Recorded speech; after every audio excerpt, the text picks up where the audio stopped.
Welcome to Trade Association Insights on trade association advocacy, industry promotion, and strategic partnership with Dr. David Rehr and Dan Varroney, the President and CEO of Potomac Core Association Consulting. Welcome back. Today we welcome Daniel Varroney, founder and CEO of Potomac Care, a strategic consulting firm that specializes in association transformation and industry-focused strategic partnership. He is also the author of the groundbreaking book, Reimagining Industry Growth. Today, Dan and I will be talking about advocacy, industry promotion, and strategic partnerships. So Dan, let's begin at the beginning of all things, central to everything in the world, advocacy. What's your thoughts on that from an association perspective? So advocacy is the core at every trade association business model. Industries, companies belong to trade associations on the basis of the advocacy work that they do. And trade associations for a very long time have been incredibly successful.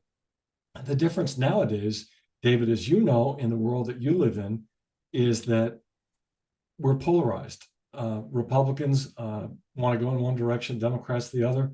The days of moderation have really fallen into the well beyond the rearview mirror. So as a result, trade associations have needed to reinvent themselves.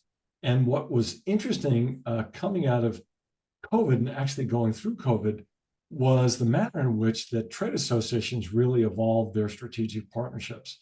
Essentially, what trade associations have become, and I also wrote about this in my book, Reimagining Industry Growth, is that trade associations became the front porch of industries. They became the face of industries. And what they've done is they've taken that industry promotion, talking about the importance of the product, the value and the service of that product to society, to states, to communities, and they've bolted that alongside with their advocacy and policy work. And as a result, they're increasing their effectiveness, their ability to message the value of the industry alongside the regulatory or legislative policy that they're advocating for on behalf of the industry. In addition to that, what's also happening, and what I also learned in my research for my book, is that industries are saying, we need to have a broader focus. It just can't be us, right? It just can't be the OEMs. It's got to be all of us. So industries like the recreational boating industry, for example, and now many other industries are saying, whatever impacts one of us is going to impact all of us. So if you're looking at a threat or an existential threat to one part of the industry, you need to stop there before it spreads throughout the industry. So it's the ability to build these large ecosystems. It's the value chain or the supply chain, or even greater than that.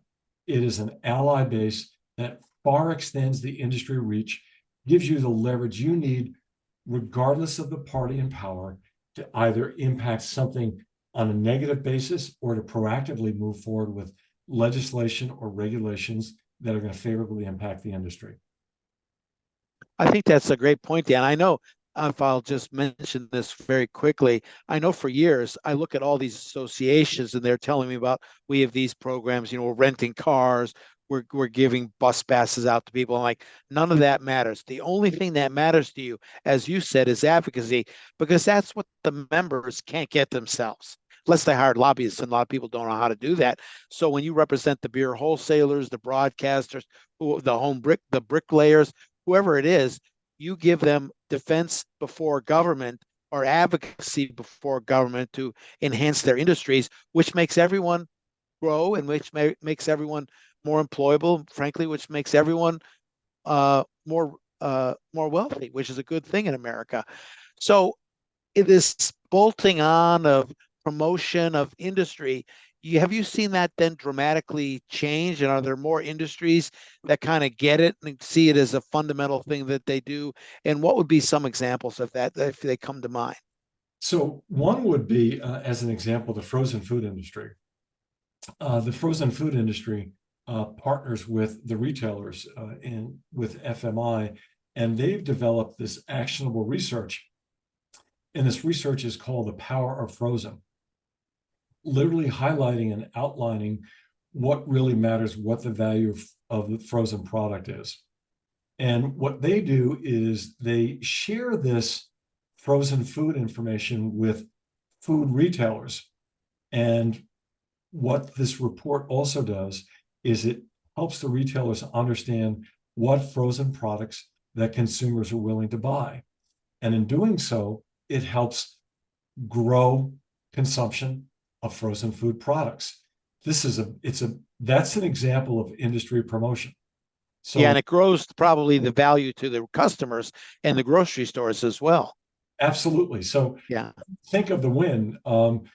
You're helping the consumer by saving their time because when they go to the food store, the product they want is there.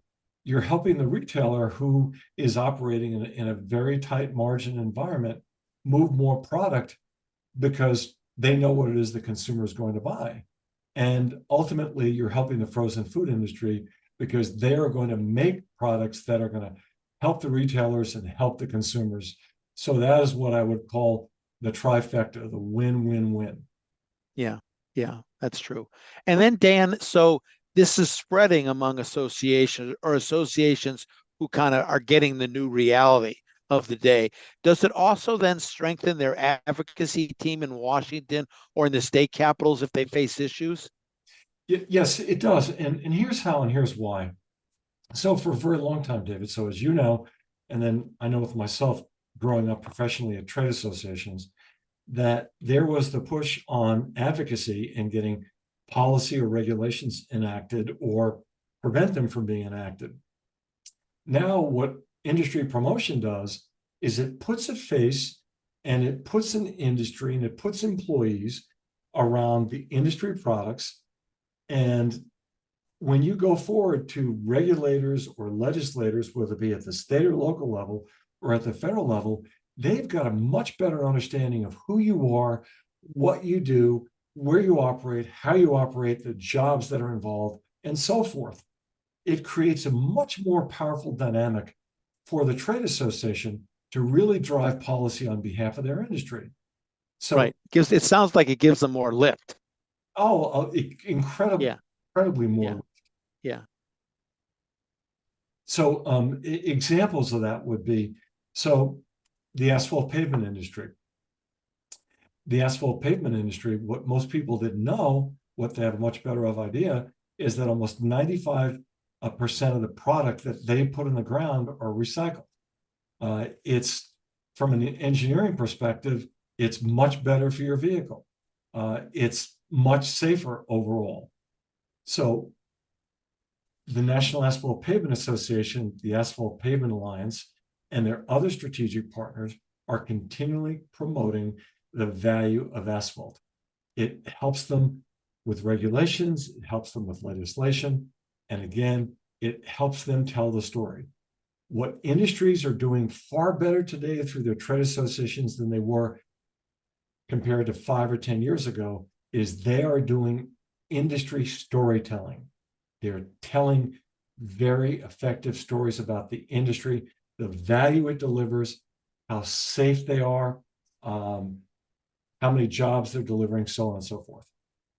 And if you haven't done this before, Dan, how do you reach out to other industry partners? I know sometimes if I don't know the person, I might be a little reluctant to call them up or to send them an email. But what kind of things do you suggest for getting people more engaged and more like your phrase, bolted down with each other as they move forward? So there's actually no other way. That every trade association needs to really embrace the strategic partnership approach. One of the things that they can do is they can design an ecosystem, look who operates throughout the value chain and throughout the supply chain, and understand what other trade associations operate in that space. So if you look upstream and downstream, you're able to make the connection throughout all of your products. And you're able to put this chart together and to take it to the other organizations and say, look, if you're not successful upstream or downstream, we're not going to be successful at the OEM level. So that's why there needs to be a coming together, a common understanding that what affects one of us affects all of us. So one of the best examples I like to give is the outdoor recreation industry. So when you look at the outdoor recreation industry, it's boating, it's fishing, it's RVs, so on and so forth. So today, not today, but in the last 4 to 5 years, they had research done that helped them understand the length and the reach their industry had. What they did is they said, we're going to join together. We're going to have legislation enacted in Congress and signed by the president that recognizes us as a key component of the U.S. economy. So they're 2.1% of U.S. GDP. They're now able, as the larger outdoor recreation industry, to break that research up and go into legislators, regulators, either at the federal level or at the state or local level, and say, we represent a significant portion of the U.S. economy, and this is why we need to stop something or why we need to have something enacted. It's mission critical today for every trade association to have these partnerships. It makes you more durable. It adds accretive value. It gives you the ability to go back to your board, to your members in the industry and say, we now have a bigger platform by which to drive our advocacy efforts. Right. And because, as you know, Dan, there's so much competition out there for members' time, for staff time. I'm sure it's true at the state and local level, although I've not researched that, but I'm pretty sure it's true as well. When you have the bigger platform, you're likely to get more instantaneous attention because all these elected officials want to be able to go back to their constituents or their states and say, here's what we're doing for our state, or here's what we're doing for our constituents. Where if you're not very big or not well known, they're going to be like, no one really knows who you are. Do you matter at all to me? You're absolutely right. So when you look at it from an industry executive perspective, they want to know that all of the trade associations are working collaboratively and together for the good and the sake of the entire industry.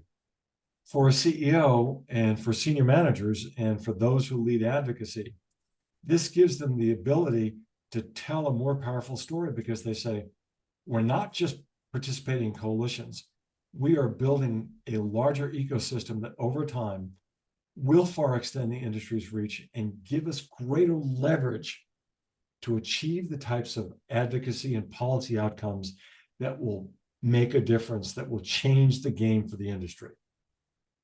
And I would suspect, Dan, there's maybe some upfront time and energy, but once you start building it, it's like the flywheel that's in Good to Great. Once you get the flywheel spinning, then you have to spend less energy to keep it going as fast as it's going. Would that be a correct interpretation? That's correct. You just don't hit the button and it happens. It takes not just days, not just weeks, not just months. Over 2, 3, 4, 5 years, you'll be building out this ecosystem. Yeah. But on the basis of what I've learned in researching a number of industries and seeing this come into play is that it really works. It absolutely works. And I would suspect that even though it may take you a little longer to get it fully completed, while you're doing it, you're gaining that lift as well. So it's never like we're going to spend all this money and time and not know it for 5 years, 6 months, 8 months, 10 months into it. Maybe you have 25% of your potential strategic partners engage with you, but they're constantly lifting up your association and your members are realizing the bottom line and the value you're providing them. That's spot on. And one of the things that I like to share with CEOs, you're looking for an evolution, not a revolution. An evolution is what we can all achieve and accomplish together. And evolution is who else needs to be at our table? What tables do we need to be at? Who can we help? Who can help us? How can we all move forward together? How can we all get in the rising tide that lifts all boats? Right. And I would suspect that sometimes you find people that are worried about giving their quote competitor, or if they see the other group as a competitor, their competitor like an unfair advantage by aligning with them. Is that kind of short-term thinking in this case? So it's short-term thinking. So in broadcast term, I would call that narrowcasting. What we want to do is broadcast over multiple channels. The only way we can get there is by building these partnerships. Look, there's an element of trust building involved. Right. Trust building really matters. You never know what friends you're going to need to be successful. The other parties, the other trade associations are never going to know what relationships or partnerships they're going to need to be successful. That can't be done in what I would call a backward-looking way of operating. Strategic partnerships are the way forward. Yeah. I would say as an economist, I look at that as kind of, it's not a zero-sum game. Right. You know, you don't win and they don't lose. I think that's really some thoughts of the past, which people are inheriting. But in order to do well, at least as I thought as when I was in the trade association world, is you want to build and you want to I hope other people become successful, because when they're all successful, guess what? You become more successful too. It's pretty easy in my mind. You're absolutely right. It is pretty easy. And if you move forward with this, it creates an energy, a synergy, and it raises the enthusiasm amongst your staff, amongst staff of the other organizations. The board buys into it, the members buy into it, and ultimately what they see is they see their resources being invested wisely, and you're creating an opportunity to deliver that accretive value over the long term. And I know this may be for another session, Dan, we can maybe look at it again and talk about it in another session, but how do you encourage associations who are doing these strategic partnerships to cut through all the information clutter it's out there so people really can hear what they're saying? You know, I always talk to my students about when you go to Capitol Hill, you're saying something, but you want to be sure that the people who are listening kind of get it, you know, and just don't pretend that whatever the issue is, don't pretend to shake their head and go, okay, when they have no idea what you're talking about. Is there any general words of wisdom you might provide people on doing these strategic partnerships and making sure they're fully understood? So what it does is it comes down to this. They need to be able to communicate in 30-second sound bites to whoever it is they're going to be working with. And you're able to do that if you put together that ecosystem. So we've all heard the phrase, a picture paints 1,000 words. If you're going to talk to a potential strategic partner and you've got an ecosystem map outline and you're able to deliver that and say, here's how we're operating on the first graphic, which is really siloed. Here's how we could operate in a larger graphic as an ecosystem, all driving in the same direction, increasing our leverage, increasing our impact. I think doing that increases, accelerates your chances of being successful in opening the door of those partnerships. Well, that's excellent, Dan. So time is coming to a close here, or is there anything else you'd like to say on this subject, or do you want to just conclude and we'll catch you back in another day with another topic that's interesting for association executives and staff? Strategic partnerships are essential in a time of constant change and chronic uncertainty. It's imperative for trade associations to engage in them as often as possible and immediately. That's it. Excellent. Thank you. David, thanks so much. This was a pleasure.